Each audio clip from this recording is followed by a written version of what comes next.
প্ৰথমতে আমি গুৱাহাটী পৌৰ নিগমৰ পৰা বিগত 3টা বছৰত বিভিন্ন ধৰণৰ উন্নয়নমূলক আমি কাম কৰিছোঁ। ইয়াৰে প্ৰায়খিনি আমাৰ কাম ইতিমধ্যে শেষ হৈছে। আমাৰ ৰাস্তা ঘাট নিৰ্মাণে হওক, টয়লেটে হওক, বিভিন্ন ধৰণৰ আমি কৰিছোঁ। পৰৱৰ্তী সময়ত আৰু আমি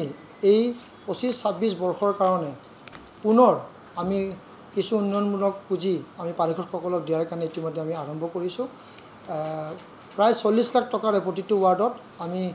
ৰাস্তা ঘাট নিৰ্মাণ কৰাৰ কাৰণে ইতিমধ্যে আমি পাৰিষদসকলক যোগান ধৰিছোঁ। ইয়াৰে প্ৰায় যদি আমি ধৰোঁ যে প্ৰতিটো ৱাৰ্ডত 3টাকৈ যদি ৰাস্তা আমি ধৰোঁ 40 লাখৰ ভিতৰত, তেনেহ'লে প্ৰায় 180 পৰা 200 আমি ৰাস্তা আমি নিৰ্মাণ কৰিব আমি ওলাইছোঁ। গুৱাহাটী পৌৰ নিগমে আৰু যিহেতু আমি বিগত সময়ত 60টা ৱাৰ্ডতে 60টা ডাঙৰ আমি টয়লেট আমি নিৰ্মাণ কৰিছিলোঁ। আপোনালোকক সকলো সময়তে আমি কৈ আছিলোঁ যে এইবাৰ আমি অলপ সৰু টয়লেট, য'ত আমাৰ নামঘৰ আছে, য'ত আমাৰ মহিলা সমিতিসকল মানে আছে, য'ত আমাৰ মন্দিৰ আছে বা য'ত ক্লাব আছে, য'ত এটা টয়লেটৰ বহুতো আৱশ্যকতা আছে। সেইকাৰণে কিছু আমি এনেধৰণৰ অনুষ্ঠানসমূহত আমি টয়লেটৰ ব্যৱস্থা কৰাৰ কাৰণে প্ৰতিগৰাকী পাৰিষদক প্ৰতিটো ৱাৰ্ডৰ বাবে আমি 20 লাখ টকাকৈ আমি দিছিলোঁ। আমি সেইমতে যদি আমি এটা টয়লেটৰ যদি আমি 4 লাখ 5 লাখকৈ ধৰোঁ বা 4টাৰ পৰা 5টা টয়লেট আমি বনাবলৈ সক্ষম হওঁ প্ৰতিটো ৱাৰ্ডত। আৰু কিছুমানে এটাকৈ বনাব পাৰে, যোনে যেনেকৈ বনায়। তো সেই হিচাপে যে এভাৰেজ যদি আমি 4টা 5টাকৈ ধৰোঁ, প্ৰায় 200টা আমি টয়লেট আমি 200তকৈ অধিক আমি এই টয়লেট আমি বনাবলৈ সক্ষম হ'ম। আমি যদি হিচাপ কৰোঁ যদি 4টাকৈ যদি 60টা ৱাৰ্ডত 240টাতকৈ অধিক আমি এনেকৈ টয়লেট আমি বনাবলৈ পাৰিম। ইয়াৰ লগে আমি কমিউনিটি হল আগতে প্ৰতিটো ৱাৰ্ডত এটাকৈ দিছোঁ ডাঙৰ, কিন্তু এতিয়া গুৱাহাটীত যিহেতু বহুতো আমাৰ ঠাইৰ অভাৱ আছে, তো সেইকাৰণে ডাঙৰ নিৰ্মাণ কৰিবৰ কাৰণে আমাক পাৰিষদসকলে বহুতো কথা চিন্তা কৰিছিল। সেয়ে কিছু আমাৰ নামঘৰ হওক বা মন্দিৰৰ হওক, কিছু ক্ষেত্ৰত যদি আইসকলৰ নাম গোৱাৰ ক্ষেত্ৰত হওক বা কিছুমান টিং বদলি কৰি দিয়া হওক বা কাষৰ ৱাল দিয়া হওক, তেনেধৰণৰ আমি নিৰ্মাণ কৰাৰ কাৰণে আকৌ পুনৰ 20 লাখ টকাকৈ আমি দিছিলোঁ। আমি যদি প্ৰতিটো ৱাৰ্ডত প্ৰায় 6 লাখ 7 লাখ টকাকৈ যদি টয়লেট আমাৰ যদি কমিউনিটি হল ধৰা হয়, তেতিয়া প্ৰায় আমি 180টাতকৈ অধিক আমি এনেধৰণৰ সভাঘৰ বা তেনেধৰণৰ আমি কমিউনিটি হল আমি বনাবলৈ সক্ষম হ'ম। ইয়াৰ লগে যোৱাটো আমাৰ সাধাৰণ সভাত আমাৰ বিজুলী বাতিৰ ক্ষেত্ৰত আমি বহুখিনি কাম আমি কৰিবলৈ পাৰিছিলোঁ। তো সেইকাৰণে আমি ক'ৰবাত 2-এটা লাইট লগাই দিয়াৰ লগে এটা ৰাস্তাৰ সম্পূৰ্ণ লাইটটো লাগি যাব পাৰে। সেইকাৰণে পাৰিষদ পুঁজিক আমি 10 লাখ টকাকৈ দিছোঁ, প্ৰতিটো ৱাৰ্ডত যেন এনেধৰণৰ লাইট আমি লগাব পাৰোঁ। আৰু যেতিয়া আমি প্ৰজেক্ট জ্যোতি আছিলে আমাৰ স্মাৰ্ট চিটিৰ জৰিয়তে, তো প্ৰতিটো ঘৰে আমি লাইট দিয়াৰ কাৰণে ব্যৱস্থা গ্ৰহণ কৰিছিলোঁ। এইটো 10,000 টকাকৈ দিছিলোঁ আৰু এইটো গুৱাহাটী পৌৰ নিগমৰ পৰা বিনামূলীয়াকৈ দিছিলে। তো এইবাৰ আমি চিন্তা কৰিছোঁ যে আমাৰ মিনি আমাৰ হাইমাষ্ট লাইট, সৰু হাইমাষ্ট লাইট দিয়াৰ কাৰণে প্ৰতিটো নামঘৰ মন্দিৰৰ বাকৰি পোহৰ হ'বৰ কাৰণে বা তেওঁলোকৰ সন্মুখত লাইট জ্বলোৱাৰ কাৰণে আমি তেনেধৰণৰ ৰাজহুৱা অনুষ্ঠান আৰু সামাজিক অনুষ্ঠানক দিয়াৰ কাৰণে প্ৰতিটো ৱাৰ্ডত 10টাকৈ নামঘৰ বা মন্দিৰ তেনেকৈ দিয়াৰ কাৰণে বা ক্লাব দিয়াৰ কাৰণে ব্যৱস্থা গ্ৰহণ কৰিছোঁ, য'ত তেওঁলোকৰ চৌহদটো যেন পোহৰাই থাকে। আৰু গুৱাহাটী পৌৰ নিগমে 60টা ৱাৰ্ডত 60টা হাইমাষ্ট লাইট ইতিমধ্যে আমি জ্বলাই শেষ কৰি 2-এটা ৱাৰ্ড আছে, এইটো আমি সম্পূৰ্ণ কৰিম অহা 7 তাৰিখ 8 তাৰিখৰ ভিতৰত।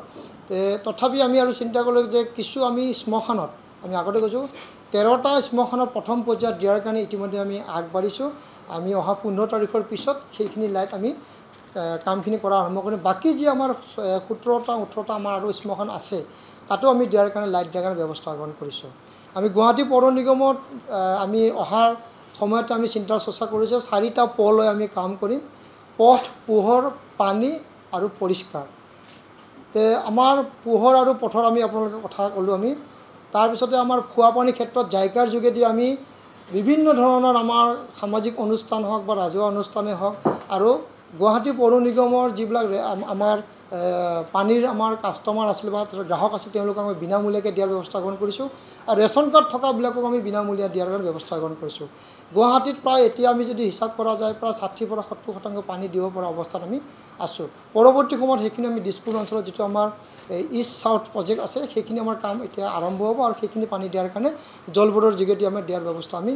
গ্ৰহণ কৰিম। এই ধৰণৰ আমি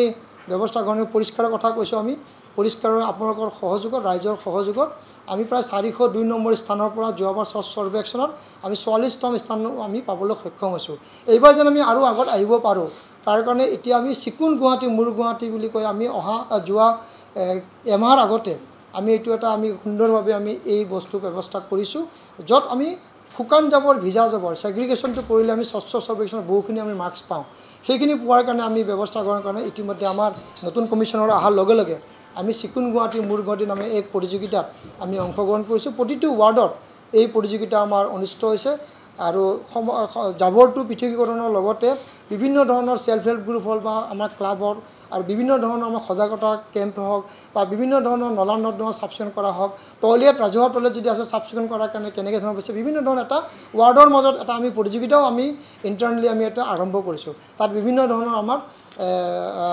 আমাৰ ৰাইজে সহযোগ কৰিছে প্ৰতিটো ৱাৰ্ডে ৱাৰ্ডে গৈ আমাৰ অফিচাৰখিনি গৈ পেলাই আমাৰ কাম কৰা আমাৰ ব্যৱস্থা গ্ৰহণ কৰিছে আৰু এইবাৰ আমি যিটো আমাৰ শুকান জাবৰ ড্ৰাই ৱেষ্ট সেইটো লোৱাৰ কাৰণে আমি এটা দিন ঠিক কৰিছোঁ কাৰণ ভিজা আৰু শুকান একেলগে মিহলাই দিলে আমি বহুখিনি আমি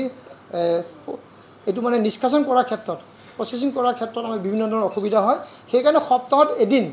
আমি শুকান জাবৰ লোৱাৰ কাৰণে ব্যৱস্থা আমি কৰিম প্ৰতি সপ্তাহৰ বুধবাৰে এই শুকান জাবৰ ল'বলৈ আমি ব্যৱস্থা গ্ৰহণ কৰিম সেয়ে আমি গুৱাহাটীবাসী ৰাইজক অনুৰোধ কৰিছোঁ বুধবাৰে যে তেওঁলোকে শুকান জাবৰটো আমাক দিয়ে বাকী কেইদিন তেওঁলোকে যি জাবৰ আমাক দি আছে ভিজা জাবৰ সেইখিনি ল'ব থাকে কাৰণ জাবৰৰ পৃথকীকৰণ হওক বা জাবৰৰ ছেগ্ৰিগেশ্যন কৰাটো অত্যন্ত জৰুৰী আছে তাৰখিনি বহুখিনি আমি মাৰ্কছ পাবলৈ সক্ষম হওঁ তো এনেধৰণৰ ব্যৱস্থাতে আমি গুৱাহাটী পৌৰ নিগমে আমি পৰিষ্কাৰ পথ পোহৰ পানী ক্ষেত্ৰত আমি ব্যৱস্থা আমি কৰিছোঁ ইয়াৰ লগে লগে আমি বিভিন্ন ধৰণৰ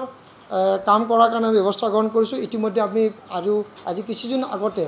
আমি যিবিলাক আমি পোহনীয়া কুকুৰ থাকে তাৰ কাৰণে ৰেজিষ্ট্ৰেশ্যন কৰাৰ কাৰণে ইতিমধ্যে আমি ব্যৱস্থা আমি কৰিছোঁ আৰু ইয়াৰ লগে লগে যিবিলাক আমাৰ ৰাস্তাত কুকুৰ আছে বহুতো কুকুৰ আমাৰ আছে য'ত আমাৰ বিভিন্ন ধৰণৰ ক্ষেত্ৰত আমাক অসুবিধাৰ সৃষ্টি কৰে তাৰে আমি এতিয়া গুৱাহাটী পৌৰ নিগমৰ সহজীৱন হিচাপে আমি এপছ আমি মুকলি কৰিছোঁ য'ত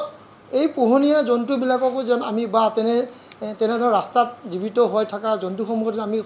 মানুহৰ লগত সহভাৱে যেন আমি থাকিব পাৰোঁ তেওঁলোকৰ ভেকচিনেশ্যন হওক তেওঁলোকক বিভিন্ন ধৰণৰ বেমাৰৰ পৰা মুক্তি দিয়া হওক বিভিন্ন ধৰণৰ ব্যৱস্থা গ্ৰহণ কৰাৰ কাৰণে গুৱাহাটী পৌৰ নিগমে ব্যৱস্থা গ্ৰহণ আমি কৰি আছোঁ আৰু আগলৈ ইয়াত আৰু ভালকৈ কৰাৰ কাৰণে ব্যৱস্থা গ্ৰহণ কৰিম এটা আমাৰ এপছ আমাৰ মুকলি হৈছে তাতে আমাৰ যদি তেনেকৈ দিয়ে নিশ্চয়কৈ আমি কৰাৰ কাৰণে ব্যৱস্থা আমি কৰিম এইখিনি আমি প্ৰজেক্ট এটা আমি লৈছোঁ সহজীৱনবোৰ এইখিনি আমি কৰিবলৈ ব্যৱস্থা আমি গ্ৰহণ কৰিম এইখিনি কৰাৰ ক্ষেত্ৰত আমাৰ সকলো আমাৰ বিষয়াসকলে ব্যৱস্থা আমাৰ কৰিছে ইয়াৰ লগে লগে আমি স্বচ্ছ গুৱাহাটী বুলি আমি যিহেতু 2014 চনৰ ডিচেম্বৰ মাহত আমি স্বচ্ছ গুৱাহাটী অভিযান আমি কৰিছিলোঁ তাৰ বাবে আমি বিভিন্ন ধৰণৰ আমি স্বচ্ছতাৰ ক্ষেত্ৰত সৰ্বেক্ষণৰ ক্ষেত্ৰত আমি বহুখিনি আমি ফলাফল আমি লাভ কৰিবলৈ আমি পাৰিছিলোঁ সেইকাৰণে আমি স্বচ্ছ গুৱাহাটী অভিযান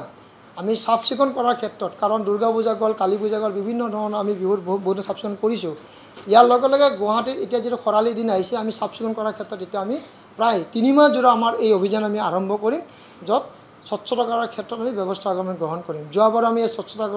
এই প্ৰতিযোগিতা বা তেনেধৰণৰ অভিযান লোৱাৰ ক্ষেত্ৰত আমি স্বচ্ছতা কৰাৰ ক্ষেত্ৰত বিভিন্ন ধৰণৰ আমি কাম কৰিবলৈ সক্ষম হৈছোঁ ইয়াৰ লগে লগে আপোনালোকক জনাইছোঁ যে আমাৰ যোৱাবাৰ আমাৰ প্ৰায় ৭৫,000 আমাৰ ট্ৰেড লাইচেঞ্চ আমাৰ গ্ৰহণ কৰিছিলে নৱীকৰণ কৰা হওক বা নতুন লাইচেঞ্চে হওক এইবাৰ ইয়াৰ মানে আৰু দোকানীসকলে লাইচেঞ্চখিনি অতি সহজে পাবলৈ হ'লে বিভিন্ন ধৰণৰ আমি কৌশল অৱলম্বন কৰিছোঁ আৰু বিভিন্ন ধৰণৰ আমি সহায় কৰাৰ কাৰণে ব্যৱস্থা আমি কৰিছোঁ এতিয়া আপোনালোকে খালি তাতে জাষ্ট নামটো দিলে আমাৰ এটা স্লেব 4টামান স্লেবো হৈছে য'ত তেওঁলোকে লাইচেঞ্চখিনি পাবলৈ সক্ষম হ'ব আৰু এইখিনি কৰাৰ কাৰণে আমি ব্যৱস্থা কৰিছোঁ আৰু প্ৰায় এতিয়া আমাৰ 12,000তকৈ অধিক আমাৰ ট্ৰেড লাইচেঞ্চ ল'বলগীয়া আছে সেইখিনি লোৱাৰ কাৰণে আমি ব্যৱস্থা গ্ৰহণ কৰাৰ কাৰণে ইতিমধ্যে আমাৰ এফএমঅ হওক বা আমাৰ জুনিয়ৰ অফিচাৰত তেওঁলোকে আমি ব্যৱস্থা গ্ৰহণ কৰিছোঁ আপোনালোকৰ জৰিয়তে আমি ব্যৱসায়ীখিনিক আমি অনুৰোধ কৰিছোঁ তেওঁলোকৰ যি 12,000 15,000 আমাৰ ট্ৰেড লাইচেঞ্চ লোৱা আছে বা যিসকলে ট্ৰেড লাইচেঞ্চ নোলোৱাকৈ তেওঁলোকে ব্যৱসায় আৰম্ভ কৰি দিছে তেওঁলোকে অনতিপলমে আৰু তেওঁলোকৰ এই লাইচেঞ্চখিনি লোৱাৰ কাৰণে ব্যৱস্থা গ্ৰহণ কৰাৰ কাৰণে আমি আহ্বান জনাইছোঁ কাৰণ এটা বিজনেছ কৰাৰ আগতে এটা ব্যৱসায় কৰাৰ আগতে তেওঁলোকে প্ৰথমতে ট্ৰেড লাইচেঞ্চ ল'ব লাগে তাৰপিছত তেওঁলোকে ব্যৱসায়টো আৰম্ভ কৰিব লাগে কিন্তু বহুতেই আছে যে ট্ৰেড লাইচেঞ্চ নোহোৱাকৈ তেওঁলোকে ব্যৱসায় আৰম্ভ কৰিছে সেইটো ক্ষেত্ৰত আমি ব্যৱস্থা আমি গ্ৰহণ কৰিছোঁ ইয়াৰ লগে লগে আমাৰ যিটো আমাৰ ৰেভিনিউ কালেকশ্যন আছে আমাৰ টেক্স কালেকশ্যন আছে সেইটো আমি যোৱাবাৰতকৈ আৰু অধিক কৰাৰ কাৰণে বা যিসকলে নিদিয়ে তেওঁলোকৰ এটা ব্যৱস্থা গ্ৰহণ কৰি আমি চিন্তা চৰ্চা কৰিছোঁ ইয়াৰ লগে লগে আমি গুৱাহাটী পৌৰ নিগমৰ আমাৰ এই কাৰ্যালয়তে আমি অকুপেঞ্চি যিসকলৰ বিল্ডিং সম্পূৰ্ণ হোৱাৰ পিছত তেওঁলোকে অকুপেঞ্চি ল'ব লাগে অকুপেঞ্চি লোৱাৰ লগে লগে তেওঁলোকক আমি তেওঁলোকে বিল্ডিংটো সম্পূৰ্ণভাৱে ধৰোঁ কিন্তু বহুতে আছে অকুপেঞ্চি নোলোৱাকৈ আৰু গুৱাহাটীত আমি অকুপেঞ্চি নোলোৱাকৈ বিভিন্ন ধৰণৰ তেওঁলোকে ব্যৱসায় কৰি আছে তাৰ ক্ষেত্ৰত লাইচেঞ্চ দিয়াৰ ক্ষেত্ৰত বহুখিনি অসুবিধা হয় যাৰ অকুপেঞ্চি নাই তেওঁলোকক আমি লাইচেঞ্চ আমি নিদিওঁ সেইকাৰণে লাইচেঞ্চটো পোৱাৰ ক্ষেত্ৰত হওক বা বিভিন্ন ধৰণৰ বিল্ডিংটো সম্পূৰ্ণ হোৱাৰ ক্ষেত্ৰতে হওক বা আপোনালোকৰ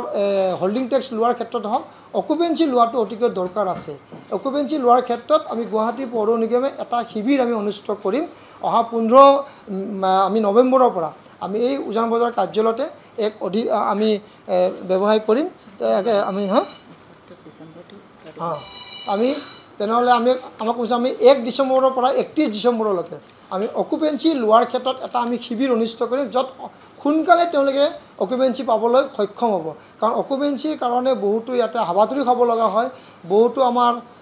কৰ্মচাৰী হওক বা বিভিন্ন ধৰণৰ ক্ষেত্ৰত তেখেতে বিভিন্ন ধৰণৰ অসুবিধা পায় ক'ৰবাত আমাক জনায় কিন্তু তাৰ কাৰণে আমি বহুখিনি ব্যৱস্থা গ্ৰহণ কৰিছোঁ কিন্তু এইবাৰ আমি অকুপেঞ্চি দিয়াৰ ক্ষেত্ৰত এইখিনি আমি কৰাৰ কাৰণে ব্যৱস্থা গ্ৰহণ কৰিম আমি এটা আমি ভৱিষ্যতৰ কাৰণে আমি ব্যৱস্থা আমি গ্ৰহণ কৰিম এইবাৰ আমি কৃত্ৰিম বানপানীৰ ক্ষেত্ৰত বিভিন্ন ধৰণৰ পদক্ষেপ আমি গ্ৰহণ কৰিছোঁ আগন্তুক বৰ্ষত আমি আৰু অধিক কৃত্ৰিম বানপানীৰ ক্ষেত্ৰত আমি ব্যৱস্থা আমি গ্ৰহণ কৰাৰ কাৰণে ব্যৱস্থা গ্ৰহণ কৰিছোঁ আমি নলা নৰ্দমা চাফাকৰণত যোৱাবাৰ আমি 441 আমি 441টা আমি ড্ৰেইন চাফা কৰিবলৈ আমি ব্যৱস্থা গ্ৰহণ কৰিছিলোঁ এইবাৰ আমি আশা কৰিছোঁ আমি 555টাতকৈ অধিক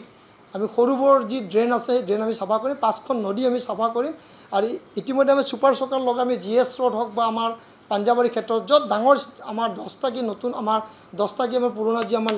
ছুপাৰ চকাৰ আছে সেই ছুপাৰ চকাৰখিনি আমি সুন্দৰভাৱে আমি এইবাৰ আমি ব্যৱহাৰ কৰাৰ কাৰণে আৰু অধিক ভালকৈ ব্যৱহাৰ কৰাৰ ব্যৱস্থা গ্ৰহণ কৰিম আৰু যিহেতু বহুতো বাইলেন আমাৰ আছে য'ত আমাৰ সৰু গাড়ী সোমায় এই 7টা আমি নতুন ছুপাৰ চকাৰ আমি আনিছোঁ আৰু সেই নতুন ছুপাৰ চকাৰখিনিও আমি সুন্দৰভাৱে লগ ল'ম এইখিনি আমি ব্যৱস্থা আমি গ্ৰহণ কৰি এইটো আমাৰ কম্পেক্টৰৰ নিচিনা আমাৰ ব্যৱস্থা আছে আমি জাবৰখিনি অনায়াসে আমি ইয়াৰ নলাৰ মাটিখিনি আমি লৈ যাব আমি পাৰিম আৰু ইয়াৰ যি আমাৰ সৰু বাইলেন আছে আমাৰ সোমাব আৰু য'ত আমাৰ লেবাৰে চাফা কৰিব নোৱাৰে সেইখিনি আমি জাগা চাফা আমি কৰাৰ কাৰণে ব্যৱস্থা আমি কৰিম